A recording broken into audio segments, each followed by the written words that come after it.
war is not a video game. This is for real, and it's permanent. They got Axel's personal information through the high school. I started getting calls from military recruiters. You can't block their calls, I found out. I called my phone company. I said, why is my call blocking not working for this number? And she goes, well, does it have anything to do with government? If it was like a marketer that kept on trying to call you, that would be illegal. But it's okay for the military to do that because apparently they don't have to answer to anybody. Those calls continued for 2 years. And I said, how'd you get this number? Please take my daughter off your list. Well, it's just an automatic, it comes up on our system, ma'am. It's easy. At the end of every school year, the guidance counselors give the recruiters a list of social security number, phone number, address. With No Child Left Behind, it made it a requirement that these schools give up that information. All that was left up to me was just pick up the phone and dial their number. I think most parents are not aware of the fact that their students' information is being shared with the military. We have parents who wake up one morning to find out that their students have been recruited into the military without their knowledge. That one fateful day, he answered the phone and they just had him hooked. And then he headed off up to Bellingham, and he was there all day doing tests. Felt like they were taking him away and isolating him so they could work on him some more, and it frightened me. We were all trying to get through to Axel. No one would return our calls. They wouldn't let Axel call me back, and we were planning to just, as soon as I got off work, go down there and just get him. And we went in and we sat and waited for 10, 20 minutes. They were leading him down another hall. They weren't taking him in to see us, and that kind of upset us. We were already quite upset, and we just both grabbed him by the arms and said, we have to go right now. It doesn't seem right. I mean, you warn your kids not to take candy from strangers, but you don't think that you're going to have to warn them to not take Xboxes from recruiters. The high schools are the recruiter's lifeblood. Recruiters usually come to our campus once or twice a week. The military recruiters had a rock climbing wall and a big tank, and they had girls in short shorts. One time, some Navy officers were in the library, and one of the guys just looked over at us and he was like, hey, you guys should join the Navy. You can party every night. She was invited to some pizza party field trip where they're just going to do a bunch of tests. Nothing mentioned about the military. They were giving out T-shirts and pencils, and they all, like, if you can do a certain amount of pull-ups or whatever, then you can get a T-shirt. There was a chin-up contest, and whoever did the most chin-ups won this Xbox. Recruiter, you have to utilize every tool, that's available to you.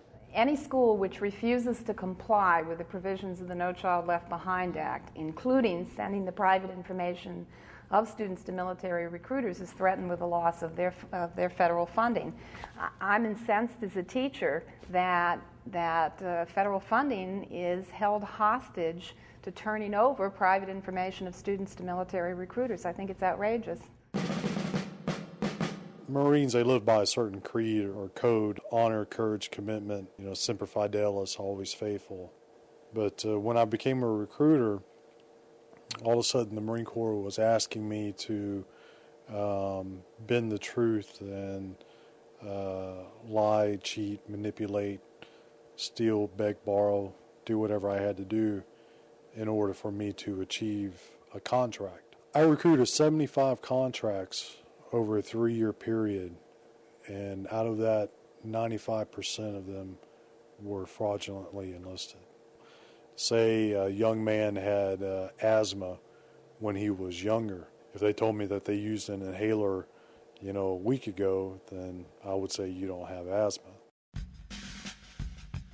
Military recruitment targets our most vulnerable kids. I'll see like a group of 6 minority kids at the table, and the recruiter will just be ignoring all the kids who look like fairer skin. We see recruiters going to poorer communities to try to get the people who are most desperate. It's clear to me that they're really just trying to make their quotas. For every new school year, it's a requirement that you pull at least one body out of that high school. In order for you to be successful every month, you need to write at least 3 and 4 contracts per month. The stress is tremendous. I was 18 years old when I was recruited. My goals were to become a counselor, a child therapist. I was trying to figure out how to make ends meet, how to support myself, and how to continue in college. I was approached by a girl in my class, in one of my classes, and she was kind of trying to make it out like, this is the best thing ever, and they're paying for my school. But then I found out later that there had been a contest to see who could get the most names. Well, they promised that school would be taken care of. I wouldn't have to worry about paying for anything. The thing that I was really concerned about was, what if I'm asked to kill somebody? And they pretty much promised that that wasn't going to happen. They would have us, stab these dummies and yell, kill, kill, kill. The drill sergeant would yell, what makes the green grass grow? And we were supposed to answer, blood, blood, bright red blood, drill sergeant. I'm like, hey, wait, this isn't what I signed up for. I will have you do it again if you don't do it right. I knew it would be hard physically, and I was prepared for that, but just the way they screw with you mentally and try and break you down, and they really did break people down. This girl, we knew she was upset, but she wasn't bad enough to be put on suicide watch. She asked to see the chaplain. They wouldn't let her talk to the right people. I was on guard duty, but she disappeared into the bathroom for kind of a long time, so I went to check on her. She had slit her wrists. She was only 17, and she could have gone home whenever she wanted to if she'd known. He just liked helping people, and he was going to go to university and be an elementary school teacher. He loved kids. He always taught religious education at our church. And when he was 21, a recruiter got a hold of Casey at a vulnerable time for him, and Casey had resisted recruiters for years since he was like a junior in high school. And the recruiter made a lot of promises to Casey that were broken. Casey was told he would get $20,000. When he finished training, he got $4,500. He was promised he could take college classes while he was in the Army, and he was never approved to take any classes.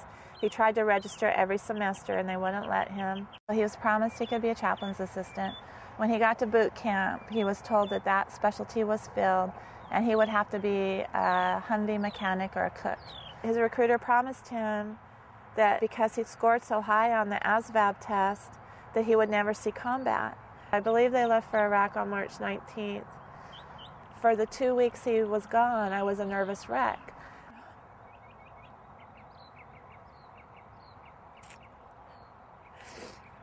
I got home from walking my dogs.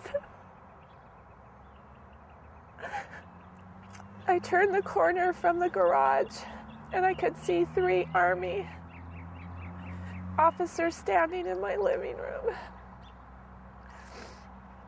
And as soon as I saw them, I knew why they were there.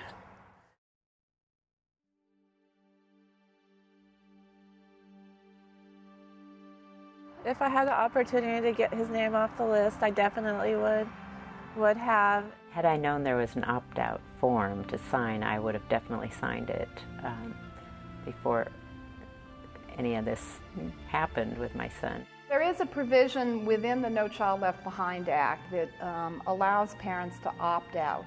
The Leave My Child Alone Coalition formed to help spread awareness among families and give them some easy tools to opt out of the military recruitment list. As a parent, as a community member, as a student, as a teacher, there are really specific actions to take right away. Go to the Leave My Child Alone site, enter the information, and a letter is automatically generated. Call your local district, find out what their policy is. Go to your local school board meetings. Get off the Pentagon database. Print up a big stack of opt-out forms. Tell people, spread the word.